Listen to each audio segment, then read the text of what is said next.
আল্লাহ পাক বলে বান্দা যখন আমাকে ডাকে আমি বান্দার একদম নিকটে, তার ঘাড়ের চাইতেও নিকটে। ওয়া নাহানু আকরাবু ইলাইহি মিন হাবলিল ওয়ারিদ, আমি আমার বান্দার সারা যে রগের উপরে তার মাথা, এর থেকেও আমি আমার বান্দার বেশি নিকটে। সুবহানাল্লাহ পড়ে।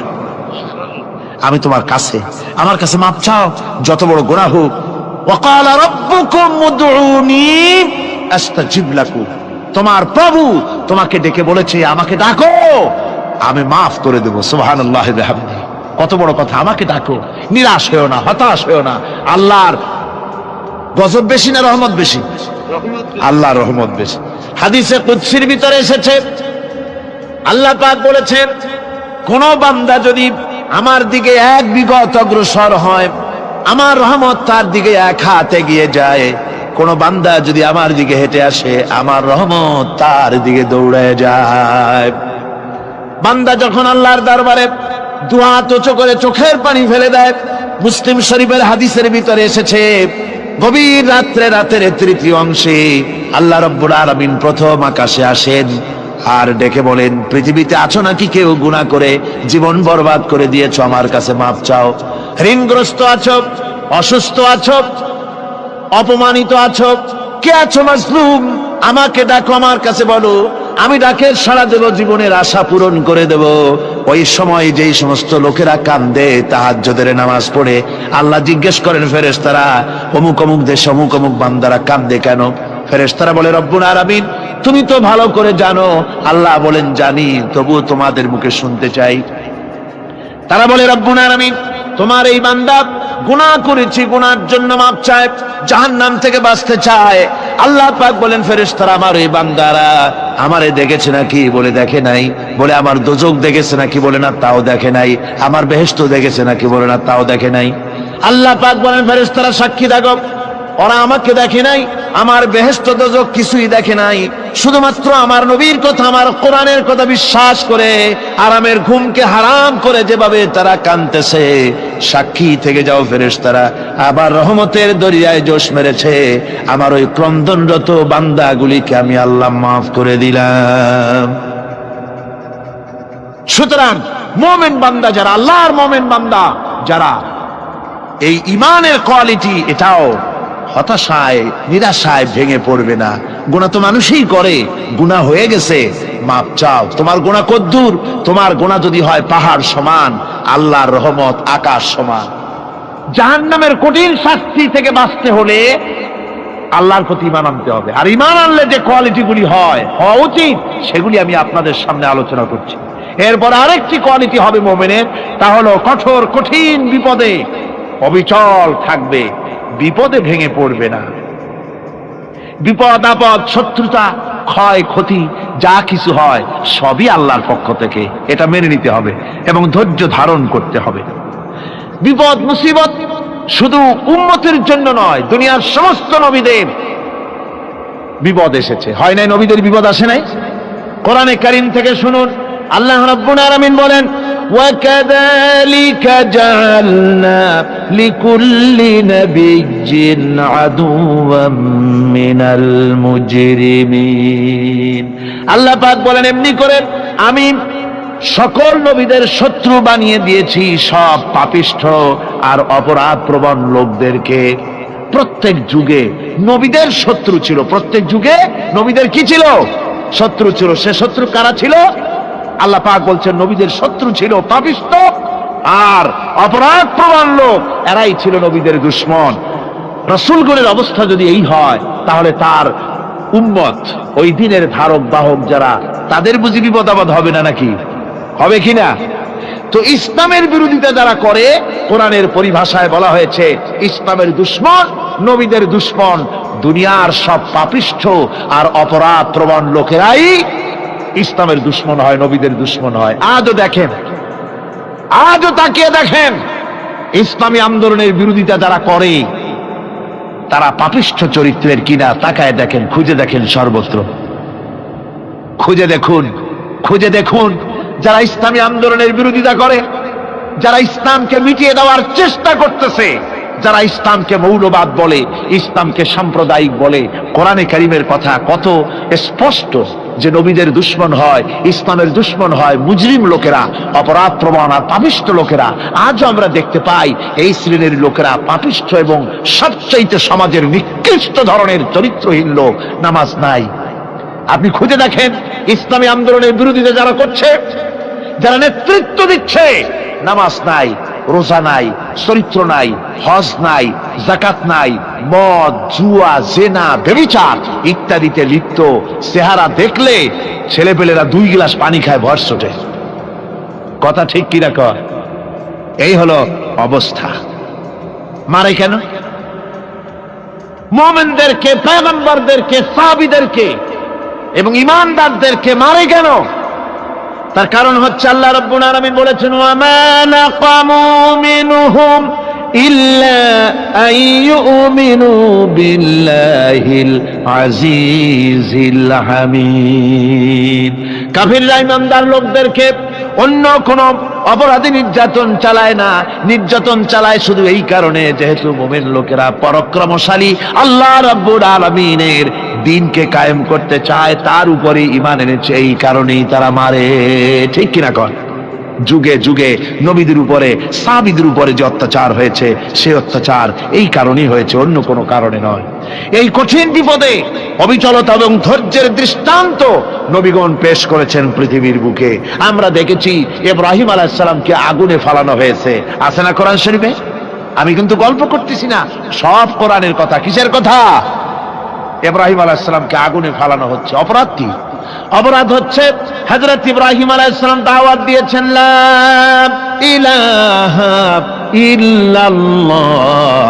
জোরে পড়েন, লা ইলাহা ইল্লাল্লাহ, লা ইলাহা, লা ইলাহা ইল্লাল্লাহ মুহাম্মাদুর রাসূলুল্লাহ। হযরত ইব্রাহিম আলাইহিস সালাম দ্বীনের দাওয়াত দিয়েছেন, এক আল্লাহর দাওয়াত দিয়েছেন, ঈমানের দাওয়াত দিয়েছেন। আর কোন অপরাধ ছিল না। নমরুদ সহ্য করতে পারল না। কোরআনে কারীমের মধ্যে সব কথাগুলি আল্লাহ পাক এই জন্য বিধৃত করেছেন, এই জন্য কোরআনে কারীমের মধ্যে সব কথা উঠায় দিয়েছেন, যাতে করে মুমিনেরা বিপদ আসলে পরে যেন ঘাবড়ে না যায়। ইব্রাহিম আলাইহিস সালামকে আগুনে ফেলানো হচ্ছে। ফেরেশতা বলছে, ইব্রাহিম তোমারে আগুনে ফেলায় দেওয়া হতেছে, আমার কাছে সাহায্য চাও, আমার কাছে ক্ষমতা আছে, আগুনগুলো উঠাইয়া নমরুদের বংশ জ্বালায় দেব। হযরত ইব্রাহিম ফেরেশতার কাছে সাহায্য চাইছিলেন নাকি? তিনি বললেন, ফেরেশতা তোমার কাছে সাহায্য কেন চাইব? আমি তো এমন কোন অন্ধ আল্লাহর ইবাদত করি না যেই অন্ধ স্রষ্টা তার গোলামের দুঃখ দুর্দশা না দেখেন। আমি তোমার কাছে সাহায্য চাইব না। হযরত ইব্রাহিম আলাইহিস সালাম পাশ করলেন। কি বলেন, পাশ করছেন না? ঈমানের পরীক্ষায় পাশ। আগুনের মধ্যে হযরত ইব্রাহিমকে যখন ফেলানো হচ্ছে, রব্বুল আলামিন আগুনের প্রতি নোটিশ করে দিলেন, ইয়া নারু কুনি বারদাও ওয়া সালামান আলা ইব্রাহিম। আগুন আমার ইব্রাহিমের জন্য শান্তিদায়ক, ঠান্ডা হয়ে যা। এখন কি আর আগুনের বাপের ক্ষমতা আছে ইব্রাহিমের পোড়ানো? আর ক্ষমতা নাই। আমার বন্ধুগণ, ইব্রাহিম আগুনের ভিতরে আরামে বসা আছেন, আর ওদিকে নমরুদ বসে বসে দেখতেছে দূর থেকে। ইব্রাহিম তো জ্বলে না, গায়ের মধ্যে আগুন জ্বলে গেল। ডাক দিয়া কয়, আগুন তোর হলো কি? কেন জ্বালাইতে পারিস না আমার দুশমন রে? হলোটা কি তোর? তোর কি জ্বালানো শক্তি বন্ধ হয়ে গেল নাকি? আগুনের ভিতর থেকে জবাব এলো, নমরুদ রে, আমার ভিতরে জ্বালানো শক্তি আছে কি নাই যদি প্রমাণ করতে চাও, টেস্ট করতে চাও, তুই নিজে আয়, তোরে শুদ্ধ তামাম দুনিয়া জ্বালাই দিতে পারি, ইব্রাহিমের এক গাছা পশমও জ্বালাইতে পারি না। তার কারণ হচ্ছে আমি হচ্ছি মাখলুক, আল্লাহ হচ্ছেন খালিক। আল্লাহ আমাকে বলেছেন না জ্বালাতে, তুমি 1000 বার বললেও আমি ইব্রাহিমকে জ্বালাইতে পারবো না। কোরআনে কারিমে ঘটনা বলে মুমিনদেরকে সাহস দেওয়া হচ্ছে, মুমিনেরা দ্বীনের কাজ করতে গিয়ে বিপদ আবাজ আসবে, ঈমানের দাবি হলো বিপদ আসবে, আর বিপদ আসলে ঘাবড়ায় যেও না, মুসিবতে পড়ে চিন্তায় পেরেশানে হয়রান হয়ে যেও না। বিশ্বকবি আল্লামা ইকবাল কি সুন্দর করে বলেছেন, আজ ভি হোক জু বিরাহিম কা হিমা पैदा आग कर सकती है एक अंदाज गुलिस्तां पैदा। ইব্রাহিমের ঈমান যদি আজিও কোথাও হয় বিদ্যমান, করতে পারেন অগ্নিকুণ্ডে খুবসুরত এক গুলিস্তান। আজও যদি আগুনের ভিতরে কোন নমরুদ কোন ইব্রাহিমকে যদি ফেলে দেয়, আল্লাহ রাব্বুল আলামিন আজও আগুনকে ফুলের বাগান বানায়া দিবেন। সুবহানাল্লাহ। ভয় পাওয়ার কারণ নাই, চিন্তা করার কোনো কারণ নাই। আমার বন্ধুগণ, হযরতে হুদ আলাইহিস সালামকে যখন সমাজের লোকেরা, রাষ্ট্রের লোকেরা ঘিরে ফেলে দিল, সমাজ শক্তি, রাষ্ট্র শক্তি যখন তাকে ঘিরে ফেলে দিল, ষড়যন্ত্রের পাহাড় তুলে দিল, তারে মেরে ফেলে দিবে, হযরত হুদ দেশ থেকে তা পালায় গেলেন না, ভয় পেলেন না। হযরতে হুদ আলাইহিস সালাম বললেন, কোরআনে কারিমে হযরত হুদের কথা কোট করা হলো, ফাকিদুনি জামিআন সুম্মা লা তুনজিরুন। সম্মিলিতভাবে ষড়যন্ত্র করো আমার বিরুদ্ধে, সবাই মিলে ষড়যন্ত্র করো, সুম্মা লা তুনজিরুন, আর আমাকে এতটুকু অবকাশ তোমরা দিও না। ইন্নী তাওয়াক্কালতু আলাল্লাহি রাব্বি ওয়া রাব্বিকুম, আমি ভরসা করেছি সেই আল্লাহর উপরে, যার কুদরতি হাতের ভেতরে, যিনি আমাদের রব তোমাদেরও রব, আর যার কুদরতি হাতের ভিতরে তামাম পৃথিবীর জানগুলি যার হাতে, সে আল্লাহর উপরে ভরসা করেছি। ষড়যন্ত্র যদ্দূর আছে করতে থাকো, আমি ষড়যন্ত্র পরোয়া করি না। সুবহানাল্লাহ বলেন। এটাই হলো মুমিনের কোয়ালিটি। শুধু ঈমান, লা ইলাহা ইল্লাল্লাহ মুহাম্মাদুর রাসূলুল্লাহ, গরুর গোশত খাই, আর রবিউল মাস আসলে পরে ইয়া নবী সালাম আলাইকা, ইয়া রাসূল সালাম আলাইকা, তারপরে গরম গরম জিলাপি আর রসগোল্লা খাইলাম খুব বেশি করে, এর নাম মুমিন নয়। মুমিন হচ্ছে তার চলায় ফেরায়, ওঠায় বসায় সাহসিকতার এক আন্দাজ তৈরি হবে সে। আমার ভাইয়েরা, বিপদে অবিচলতা আমাদেরকে পয়গম্বরেরা শিক্ষা দান করেছেন। আমরা দেখতে পেয়েছি বিশ্বনবী জনাবে মুহাম্মদুর রাসূলুল্লাহ সাল্লাল্লাহু আলাইহি ওয়াসাল্লাম হিজরতের রাত, কাফেররা চতুর্দিকে দাঁড়ানো, হযরত জিবরাইল এসে বলেন, ইয়া রাসূলুল্লাহ, হে কাফেররা চতুর্দিকে ঘিরে দাঁড়িয়েছে, গভীর রাত, এখন হাতে তাদের তরবারি, সকাল হলে পরেই তারা আপনাকে মেরে ফেলে দিবে, তাড়াতাড়ি ওঠেন, মদিনার দিকে চলে যান। আল্লাহ নবী ঘুমের থেকে জেগে হযরত আলীকে ডেকে বলেন, আলী, আল্লাহ অর্ডার করেছেন আমি মদিনায় চললাম, আমার বিছানার পরে আমার চাদর গায়ে দিয়ে শুয়ে থাকো। হযরত আলী বলেন, আল্লাহর হাবিব, আপনার চাদর গায়ে দিয়ে ঘুমিয়ে থাকবো, সকালবেলায় কাফির বেঈমানেরা আপনার বিছানার পরে আপনার চাদর গায়ে দেওয়া অবস্থায় আমি আলীকে তারা মুহাম্মদ মনে করবে, আর আমি আলীকে নবী মনে করে তারা তাদের তরবারি দিয়া কেটে কেটে টুকরা টুকরা করে আমারে বিদায় করে দেবে দুনিয়া থেকে। এতটুকুনো পরোয়া করি না, বরং আমার দিলের মধ্যে এটাই তৃপ্তি থাকবে যে আমি আলীর জীবনের বিনিময় আল্লাহর হাবিব দুনিয়ায় বেঁচে আছেন। নবীজি ঘরের থেকে বেরোলেন, চতুর্দিকে কাফেররা দাঁড়ানো, আল্লাহর নবী হাতে এক মুষ্টি বালু হাতে নিয়ে শাহ হাতেল বজু পড়ে 3 বার দম করে বালুগুলো ছেড়ে দিলেন। বালিগুলি ঘরের চতুর্দিকে কাফেরদের চোখে চলে গেল।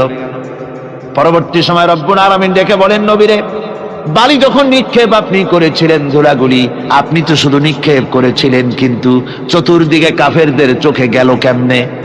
একদিকে মেরেছিলেন, সেই দিকেই তো যাওয়ার কথা ছিল, চতুর্দিকের কাফেরের চোখে চোখে সেগুলো পৌঁছে গেল কেমনে? ওয়ামা রামাইতা ইদ রামাইতা ওয়ালাকিন্নাল্লাহ রামা। আপনি নিক্ষেপ করেন নাই, যখন আপনি নিক্ষেপ করেছিলেন আপনি তো শুধু বালু কণা ছেড়েছেন, আর ওই বালু কণাগুলি ঘরের চতুর্দিকে সব কাফেরদের চোখে পৌঁছবার দায়িত্ব আমার কুদরত গ্রহণ করেছিল। আমার ভাইয়েরা, নবীজি বিপদে, এতগুলি শত্রু তরবারি নিয়ে তিনি বিপদে ধৈর্যহারা হন নাই, আস্তে করে ঘরের থেকে বেরিয়ে হযরত আবু বকরের বাড়িতে গিয়ে হাজির। দরজায় গিয়ে আওয়াজ দিলেন, আবু বকর। অমনি দরজা খুলে গেল, লাব্বাইক ওয়া সাদাইক। হুজুর বলেন, আবু বকর রে, একটা ডাকে কেমনে সাড়া দিলে? তুমি কি ঘুমায়েছিলে না? হযরত আবু বকর বলেন, হুজুর আপনি বলেছেন আমাকে নিয়ে হিজরত করবেন, আমি মনে মনে চিন্তা করেছি না জানি কত রাত্রে নবীজি আসেন, উঠতে যদি আমার দেরি হয়ে যায়, নবীজি যদি দরজার কাছে দাঁড়ায় দাঁড়ায় আমারে ডাকাডাকি করে আর আমি যদি ঘুমায়ে থাকি, তাহলে আল্লাহর নবীর সঙ্গে বেয়াদবি হয়ে যাবে। এই মনে করে বিছানায় না ঘুমাইয়া আপনার গলার আওয়াজ শোনার জন্য এই দরজার সঙ্গে পিঠ লাগাইয়া লাগাইয়া দাঁড়াইয়া ঘুমাচ্ছিলাম। আল্লাহর নবী হযরত আবু বকরকে সঙ্গে করে নিয়ে চললেন মদিনার দিকে, উল্টা পথে রওনা করলেন। বারবার কাবা শরীফের দিকে তাকাতে লাগলেন। বুখারী শরীফে এসেছে, নবীজি বারবার কাবার দিকে তাকিয়ে বলতেছেন, রে কাবা, বড় আশা ছিল তোর কাছে থাকবো, তোর খেদমত করব, কিন্তু তোর নিষ্ঠুর সন্তানেরা তোর কাছে আমারে থাকতে দিল না রে। আল্লাহ নবী মিসফালা দিয়ে জাবালে কেদোয়ার উপর দিয়ে চলে গেলেন জাবালে সুরে। গুহার কাছে যখন গিয়েছেন, হযর রক্ত হয়ে গেল। হযরত আবু বকর রাদিয়াল্লাহু তাআলা আনহু বলছেন, হুজুর আর উপায় নাই, দিন হয়ে গেল, এখন বুঝি ধরা পড়ে যাব, ওই গুহার মধ্যে গিয়ে আশ্রয় নেই। তবে আপনি দাঁড়ান, গুহার ভিতরেই পাহাড়িয়া গুহা, বিচ্ছু থাকতে পারে, সাপ থাকতে পারে, আমি আগে ঢুকি, যদি কোনো হিংস্র প্রাণী থাকে আমার উপর দিয়ে আঘাত হয়ে যাক, আল্লাহর নবী হেফাজতে থাকুক। হযরত আবু বকর রাদিয়াল্লাহু তাআলা আনহু গুহার ভিতরে নামলেন, নেমে গুহা সাফ করে হুজুরকে ডাকলেন। হুজুর তাশরীফ ফরমালেন গুহার মধ্যে। হুজুর বলেন, আবু বকর হেঁটে হেঁটে কষ্ট হয়ে গেছে, তুমি বসো, তোমার উরুর উপরে মাথা রেখে আমি একটু ঘুমায়ে যাই। আল্লাহর হাবিব ঘুমায়ে গেলেন। হযরত আবু বকর লক্ষ্য করে দেখেন চতুর্দিকে অনেকগুলি গর্ত দেখা যায়। এই গর্ত থেকে সাপ আসতে পারে, বিচ্ছু আসতে পারে মনে করে নিজের গায়ের চাদর ছিঁড়ে ছিঁড়ে গর্তগুলি বন্ধ করা শুরু করে দিলেন। কয়েকটা গর্ত বন্ধ করার মতো চাদর আর নাই, পাও দিয়ে চেপে ধরলেন। এক পাহাড়িয়া বিষধর সাপ বেরোবার জন্য চেষ্টা করে বেরোবার পথ খুঁজে না পেয়ে হযরত আবু বকরের পায়ের উপরে দংশন করেছে। বিষের যন্ত্রণায় হযরত আবু বকরের চোখ থেকে পানি দরদর করে পড়ছে। রাসূলুল্লাহর ঘুম ভেঙে গেল। আল্লাহর নবী তাকে বলেন, আবু বকর চোখে পানি কেন? বাড়ির কথা বুঝি মনে পড়ে গেছে? হযরত আবু বকর বলেন, ইয়া রাসূলুল্লাহ, আল্লাহর নামে কসম করে বলি, যেই দিন আমি ঈমান এনেছি ওই দিন থেকে আমার মা বাপ, আমার কোলে আমার সন্তান, আমার স্ত্রী, আমার জায়গা জমি ঘর বাড়ি, এমনকি আমার নিজের আত্মার চাইতে হুজুর আপনারে ভালোবাসি বেশি। তাহলে কাঁদো কেন? হযরত আবু বকর বলেন, হুজুর বাড়ির জন্য কাঁদি না, ছেলে পেলের জন্য কাঁদি না, সাপে দংশন করেছে, যন্ত্রণায় কাঁদতেছি। আল্লাহর নবী সঙ্গে সঙ্গে মুখ থেকে থুতু বার করে যন্ত্রণার জায়গায় লাগাই দিলেন। সঙ্গে সঙ্গে যন্ত্রণা বন্ধ হয়ে গেল। হুজুর বললেন, আবু বকর প্রথম যখন তোমার এই আঘাত করেছিল সাপে, আমাকে কেন তাড়াতাড়ি বলো নাই? এতক্ষণ তো তোমার কষ্ট হতো না। হযরত আবু বকর বলেন, ইয়া রাসূলুল্লাহ, ওটা তো সাপে কাটার যন্ত্রণা, ওই যন্ত্রণায় আমার রক্ত জ্বলতেছে, যন্ত্রণায় যন্ত্রণায় আমার কলেজাটা যদি ফেটেও যেত, আল্লাহর হাবিব আরাম ফরমাচ্ছিলেন, আমি তাকে আরামে বিঘ্ন ঘটাতে পারতাম না।